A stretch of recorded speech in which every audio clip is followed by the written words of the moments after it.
దేశంలోనే ఇది one of the biggest and deadliest scam అధ్యక్ష. ఇది అధ్యక్ష పేదవాళ్ళు అదేవిధంగా మధ్యతరగతి కుటుంబాలు అవసరానికి డబ్బులు తీసుకునే దానికి అడ్వాంటేజ్ తీసుకొని ఈ యాప్స్ అనేది డిజైన్ చేయడం జరిగింది అధ్యక్ష. కొన్ని మినిస్టర్ గారు చెప్పినట్టుగా కూడా కొన్ని వందల యాప్స్ మార్కెట్లో ఇంకా అవైలబుల్ ఉన్నాయి అధ్యక్ష. మొదటగా ఎట్లా స్టార్ట్ అవుతుంది అధ్యక్ష, ఫస్ట్ ఒక SMS వస్తుంది అధ్యక్ష. మీరు లోన్ ఇన్స్టెంట్ డబ్బులు తీసుకోవడానికి మీరు అర్హులను ఒక మెసేజ్ వస్తుంది అధ్యక్ష. ఆ మెసేజ్ మనం ఓపెన్ చేయగానే డౌన్లోడ్ చేసుకుంటాం అధ్యక్ష. యాప్ డౌన్లోడ్ చేసుకోగానే మనం చాలా మంది దానికి పర్మిషన్స్ కానీ టర్మ్స్ అండ్ కండిషన్స్ చదవకుండా అన్ని కూడా యాక్సెప్ట్ చేసుకుంటూ పోతాం అధ్యక్ష. ఎప్పుడైతే మనకి పర్సనల్ డేటా మన కాంటాక్ట్స్ కానీ లేకపోతే మన ఫొటోస్ కానీ మన డేటాకి ఎప్పుడైతే ఆ యాప్స్ కి మనము పర్మిషన్ ఇస్తామో అధ్యక్ష, అప్పటికప్పుడు వెంటనే డబ్బులు అకౌంట్ లో పడిన వెంటనే అధ్యక్ష ఆ వ్యక్తి కస్టమర్ నుంచి విక్టిమ్ గా మారిపోతాడు అధ్యక్ష. నాకు తెలిసిన గవర్నమెంట్ ఎంప్లాయీ అధ్యక్ష, ఇప్పుడు ఇంకా గవర్నమెంట్ లో పనిచేస్తారు అధ్యక్ష. మన గవర్నమెంట్ లోనే ఒక ఎంప్లాయీ ఊరికే ట్రై చేద్దామని చెప్పి ఒక 3,000 రూపాయలు ఈ ఇన్స్టెంట్ యాప్ ద్వారా లోన్ తీసుకున్నాడు అధ్యక్ష.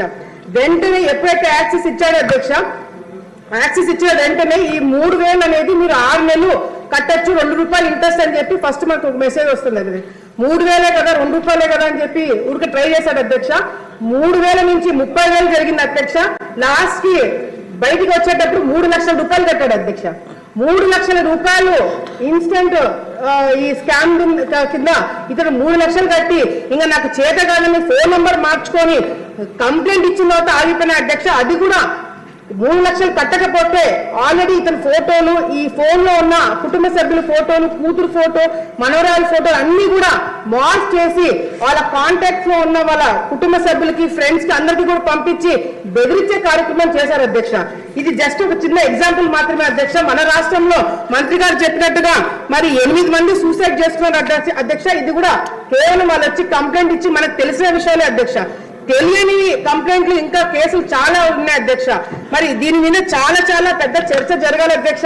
అంతేకాకుండా అధ్యక్ష అయిపోయింది అధ్యక్ష. 2 పాయింట్స్ అధ్యక్ష. ముఖ్యంగా ఇది ఏమవుతుందంటే అధ్యక్ష, ఇది కేవలం ఒక SMS ద్వారా కాదు అధ్యక్ష. మంత్రి గారు చెప్పినట్టుగా గూగుల్ ప్లే స్టోర్ లో నో బ్యాంకింగ్ లైసెన్స్ అధ్యక్ష. బ్యాంకింగ్ లైసెన్స్ అనేది పర్మిషన్స్ లేవు. ఫేక్ NBFC మరి సర్టిఫికేట్స్ కూడా పెట్టి లోన్ ఇస్తున్నారు అధ్యక్ష. చాలా వరకు షెల్ కంపెనీస్ నుంచి దాదాపుగా 200 షెల్ కంపెనీస్ బెంగళూరు, తెలంగాణ, బీహార్ నుంచి కూడా పెట్టడం జరిగింది అధ్యక్ష. ఒక చిన్న పాయింట్ అధ్యక్ష, ముఖ్యంగా సైబర్ పోలీస్ స్టేషన్స్ అనేది ప్రతి ఒక్క జిల్లాలో ఒకటి ఏర్పాటు చేయాలి అధ్యక్ష. ఎందుకంటే ఎక్కువ క్రైమ్స్ పెరిగిపోతున్న దాంట్లో ముఖ్యంగా సైబర్ క్రైమ్స్ ఉన్నాయి కాబట్టి ఇది కాన్స్టిట్యున్సీ వైపు రాకుండా జిల్లా వైపు స్టాప్ అయ్యేట్టుగా చర్యలు తీసుకోవాలని చెప్పి తెలియజేసుకుంటూ మిగతా విషయాలు రేపు కూడా డిస్కస్ చేయాలని కోరుకుంటున్నాను అధ్యక్ష. తామచర్ల జనార్దన్ రావు గారు లేరా? సరే మినిస్టర్ గారు ఫినిష్ చేసేయండి. ఉన్నారు, ఇందాక ఒక క్వశ్చన్ మాట్లాడారు కదా, ఇన్ని క్వశ్చన్లు ఎవరు? ధన్యవాదాలు అధ్యక్ష. అధ్యక్ష, ఈ నకిలీ యాప్స్, ఈ ఆన్లైన్ ట్రాన్సాక్షన్స్ అన్నది మన టైంలో ఏం లేదు అధ్యక్ష. కానీ 2020 దగ్గరకు వచ్చారు అధ్యక్ష. కోవిడ్ అన్నది వచ్చిన తర్వాత, కోవిడ్ వచ్చిన తర్వాత ఫైనాన్షియల్గా చాలామంది క్రైసిస్ని బేస్ చేసుకుని దాన్ని కూడా ఎన్కేష్ చేసుకోవడానికి క్రైమ్ అన్నది కొత్త పుంతలు తొక్కింది అని చెప్పడానికి ఇది ఒక ఉదాహరణగా మనం చెప్పొచ్చు అధ్యక్ష. ఎందుకంటే అవతల వాళ్ళ బలహీనతలను క్యాష్ చేసుకోవడానికి వాళ్ళు ఈ లోన్ యాప్స్ క్రియేట్ చేయటం, అదేవిధంగా ఇందాక మన వాళ్ళు అన్నట్టు షెల్ కంపెనీస్ నుంచి, అదేవిధంగా కొంతమంది దివాలా తీసిన వాళ్ళు, వీళ్ళందరూ కూడా వాళ్ళ సంపాదనకి ఒక మార్గంగా దీన్ని ఎంచుకున్నారు అధ్యక్ష.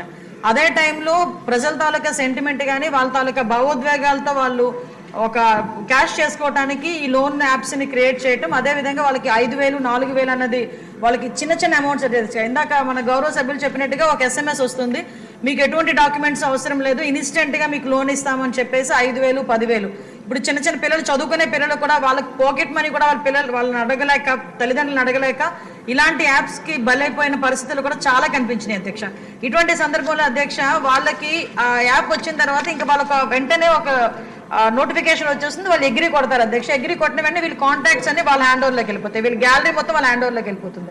సో ఇందాక మన గౌరవ సభ్యురాలు చెప్పినట్టు 3,000 నుంచి 3 లక్షల వరకు ఆగిపోయిందండి. ఇంకా అదృష్టం అధ్యక్ష. ఒక్కసారి కనుక లోన్ యాప్ లో డబ్బులు తీసుకుంటే వాడికి చావైన సరైన అధ్యక్ష. అంతకుమించి అక్కడ నెవర్ స్టాప్ అన్నమాట అది. ఎందుకంటే వాళ్ళు అడుగుతూనే ఉంటారు, అడిగింది ఇవ్వకపోతే, టైంకి ఇవ్వకపోతే వెంటనే కాంటాక్ట్ లిస్ట్ లో ఉన్న వాళ్ళందరికీ ఈ ఎంఐ పోలీసులకు దొరికారని, తప్పుడు పనులు చేస్తూ పోలీసులకు దొరికారను, మార్పుడు ఫొటోస్ పలానా వాళ్ళకి పంపిస్తామని ఇది తట్టుకోలేక చాలా మంది సూసైడ్ చేసుకున్న పరిస్థితి కూడా కనిపిస్తుంది. చర్యలు తీసుకోలేదా? ఆల్రెడీ అందరి మీద కూడా ఇప్పుడు మనం వాళ్ళు ఎవరైనా దొరికిన తర్వాత కూడా అధ్యక్ష సుమారుగా దగ్గర 199 మందిని ఈ రోజు అరెస్ట్ చేశాం అధ్యక్ష. వాళ్ళని అరెస్ట్ చేయడమే కాదు అధ్యక్ష, వాళ్ళందరూ కూడా రిమైండ్కి వెళ్తారు అధ్యక్ష. 306 కానీ 307 కానీ వెళ్ళే పరిస్థితులు వాళ్ళందరికీ కూడా చట్టాలు అయితే చాలా కట్టుదిట్టమైనవి అధ్యక్ష. ఎంత చట్టాలు మనం కఠినతరం చేసినా వాళ్ళ తాలూకా టెక్నాలజీ బేసెస్ పెట్టుకొని ఇంకొంచెం మనం ఒక స్టెప్ వేస్తే వాళ్ళకు 10 స్టెప్లు ముందు ఉంటున్నారు అధ్యక్ష.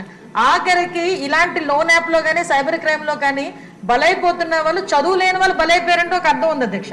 చదువుకున్న వాళ్ళు కూడా ఈవెన్ వాళ్ళకి ఎలాంటి ఫోన్లు కాల్స్ వస్తాయంటే అధ్యక్ష, మీకు ఒక ప్యాక్ వచ్చింది మీ ఇంటికి, ఫ్లిప్కార్ట్ లో మీరు ఏదో ఆర్డర్ చేశారు, అందులో గాంజా ఉంది, ఇది మహారాష్ట్ర నుంచి వచ్చింది, మహారాష్ట్ర పోలీసులు మీరు రావాలి, ఇంత అమౌంట్లు కట్టాలి. ఈ మధ్యన ఏదో బిట్ కాయిన్స్ అని చెప్పి ఏదో వింటున్నాను అధ్యక్ష. అదొకటి, అది పెద్ద స్కామ్. డాక్టర్లు సైబర్ క్రైమ్ దీని మీద రేపు చేయాలి అధ్యక్ష. దీని మీద ఒక చర్చ జరగాలి, జనాలు కూడా అవేర్నెస్, ప్రజలు కూడా అవేర్నెస్ క్రియేట్ అవ్వాలి. కాబట్టి దానికి మీరు అనుమతించినందుకు ప్రత్యేకంగా మీకు ధన్యవాదాలు తెలియజేసుకుంటున్నాను అధ్యక్ష. థాంక్యూ.